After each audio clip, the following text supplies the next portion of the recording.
नमस्कार, भारत होम्योपैथी के YouTube channel पर आपका स्वागत है। आज की इस वीडियो में मैं आपको बताने वाला हूं विटिलिगो पेशेंट्स कैसे अपनी बॉडी में मेलानिन साइट्स का प्रोडक्शन बढ़ा सकते हैं, मेलानिन का प्रोडक्शन बढ़ा सकते हैं। तो सबसे पहले आपको समझना होगा इसकी ज़रूरत क्यों पड़ती है। अगर आप विटिलिगो के पेशेंट हैं तो अब तक आपने गूगल सर्च या यूट्यूब सर्च पर देख लिया होगा कि विटिलिगो का मेन कारण क्या होता है और विटिलिगो होता क्यों है। तो आपको पता चल गया होगा कि विटिलिगो एक ऑटो इम्यून डिसऑर्डर है और इस टाइम आपकी इम्यूनिटी ही आपकी बॉडी के सेल्स को डिस्ट्रॉय कर रही होती है और जो सेल्स डिस्ट्रॉय करे जाते हैं वो होते हैं मेलानोसाइट्स, जो मेलानिन का प्रोडक्शन करते हैं। जैसे भी आपकी स्किन टोन का कलर होता है उस तरीके का कलर इन मेलानोसाइट्स की वजह से ही आपको देखने को मिलता है। लेकिन जब आपके शरीर में ऑटो इम्यून डिसऑर्डर हो जाता है, यानी आपके शरीर की इम्यूनिटी ही आपके शरीर की इम्यूनिटी से लड़ने लग जाती है, तो इसकी वजह से आपको ये फेस करना पड़ता है। वहीं मेलानिन का प्रोडक्शन भी कम हो जाता है। तो ऐसे में आपको मेलानिन के प्रोडक्शन को बढ़ाना होता है ताकि आपकी स्किन का कलर दोबारा से नॉर्मल हो जाए। कई पेशेंट्स स्टार्टिंग में एक गलती कर देते हैं, वो ऑइंट्समेंट्स को, जेल्स को, लोशंस को, स्टेरॉइड्स को अपनी जो वाइट पैचेस होते हैं, सफ़ेद दाग होते हैं, उन पे अच्छे से मसाज करते हैं और वो धीरे धीरे डल होने लग जाते हैं जब वाइट पैचेस, तो उन्हें लगता है कि उनकी जो विटिलिगो की प्रॉब्लम है वो ठीक हो रही है। लेकिन ऐसा नहीं होता। आपको ये समझना होगा कि जो ये आपकी प्रॉब्लम है ये बाहरी प्रॉब्लम नहीं है, ये आपकी बॉडी के अंदर की प्रॉब्लम है। तो आपको अंदर काम करना होगा, ना कि बाहर काम करना होगा।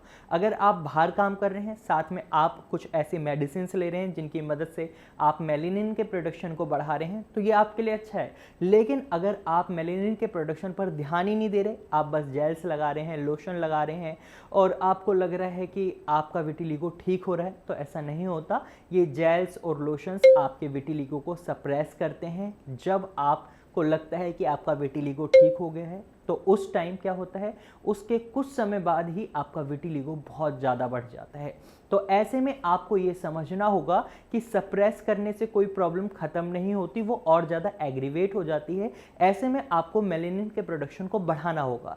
अब आप मेलानिन के प्रोडक्शन को कैसे बढ़ा सकते हैं, तो इसके लिए आपको सबसे पहले क्या करना है, आपको अर्ली मॉर्निंग उठना है। लगभग 6 से 7 बजे के अराउंड में आप सन बात करें। जहाँ भी आपको विटिलिगो की प्रॉब्लम है, आप सनलाइट में अपने उस बॉडी पार्ट को अच्छे से एक्सपोज करें, ताकि मॉर्निंग के टाइम में जो सनलाइट से आपको विटामिन डी मिलेगी वो आपको इम्यूनिटी देगी और आपकी इम्यूनिटी को स्ट्रॉन्ग करेगी। और आपकी जो स्किन से रिलेटेड कोई भी प्रॉब्लम होती है, कुछ प्रॉब्लम्स में सनलाइट काफ़ी अच्छा रोल अदा करती है। तो उन्हीं प्रॉब्लम में से विटिलिगो भी एक ऐसी प्रॉब्लम है। जब आप सनलाइट में विटिलिगो वाले हिस्से को दिखाएंगे तो आप देखेंगे जहाँ आपको सफ़ेद दाग दिख रहे हैं वो भी आपकी स्किन कलर में धीरे धीरे मैच होते जाएंगे।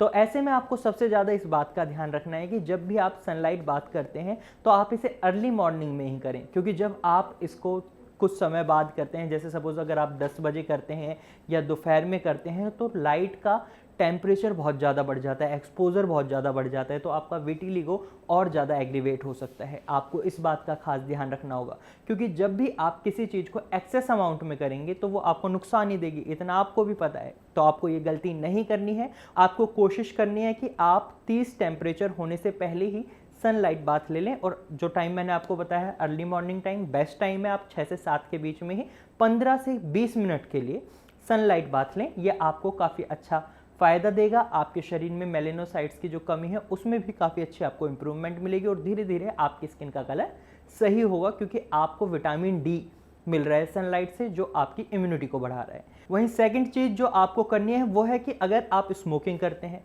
आप अल्कोहल का बहुत ज़्यादा कंजप्शन करते हैं, तो आपको अपनी इस आदत को बिल्कुल बदलना होगा, क्योंकि ये दोनों ही आदतें आपकी इम्यूनिटी को ख़राब कर रही हैं, साथ ही आपके लीवर पर भी इफेक्ट डाल रही हैं, जिसकी वजह से आपके शरीर में टॉक्सिन्स की अमाउंट बढ़ रही है और आपका जो मेलानोसाइट्स का प्रोडक्शन है उसको भी इफेक्ट कर रही हैं। तो आपको ऐसी कोई भी गलती नहीं करनी है कि जिसकी वजह से आपकी बॉडी में मेलानोसाइट्स का प्रोडक्शन कम हो।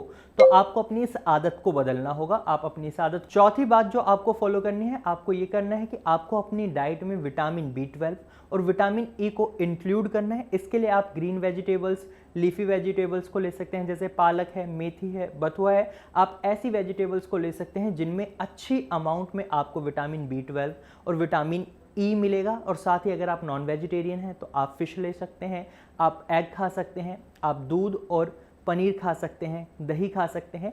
जहाँ विटिलिगो एक ऑटो इम्यून डिसऑर्डर है, तो ऐसे में ये आपके लिए बहुत फ़ायदेमंद रहेगा, क्योंकि आपकी इम्यूनिटी स्ट्रांग होगी तभी तो आपके शरीर में मेलानोसाइट्स का प्रोडक्शन बढ़ेगा, क्योंकि अभी आपकी इम्यूनिटी ही आपके शरीर को नुकसान पहुंचा रही है, मेलानोसाइट्स के प्रोडक्शन को रोक रही है। तो आपको इस पर भी काम करना होगा। वहीं पांचवी बात जो आपको फॉलो करनी है वो है आपको आपकी डाइट में फॉलिक एसिड को इंक्लूड करना होगा।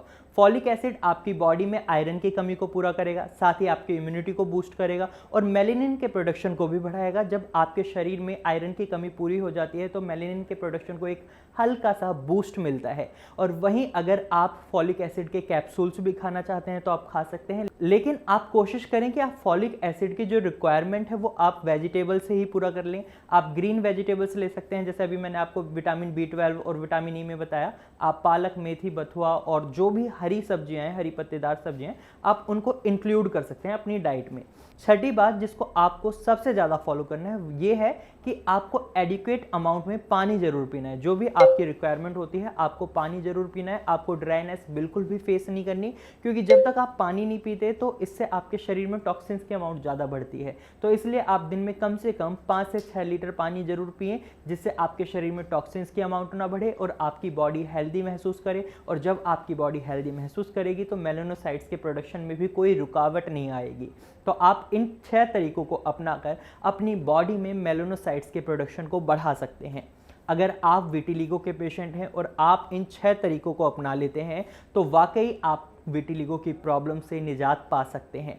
लेकिन बात आई अब ट्रीटमेंट की, क्योंकि अगर आप ये सारी 6 बातें फॉलो करते हैं तो आप देखेंगे आपको एक बूस्ट तो मिल रहा है, लेकिन जो आपका मेन कॉज है मेलानोसाइट्स का प्रोडक्शन बढ़ाने का, आप हल्का सा बूस्ट दे सकते हैं। आपको मेडिसिन की बहुत ज़्यादा रिक्वायरमेंट होती है ऐसे में, तो ऐसे में आप होम्योपैथिक मेडिसिन ले सकते हैं। ये आपके लिए बहुत ही लाभकारी रहती हैं, बेनिफिशियल रहती हैं, क्योंकि होम्योपैथिक मेडिसिन का कोई भी साइड इफेक्ट नहीं होता और ये आपके रूट कॉज पर काम करती हैं। जैसा कि अभी मैंने आपको बताया, मेलानोसाइट्स के प्रोडक्शन को भी इंप्रूव करती हैं। और जब आप होम्योपैथिक मेडिसिन लेते हैं तो आपको रिजल्ट्स भी काफ़ी जल्दी देखने को मिलते हैं।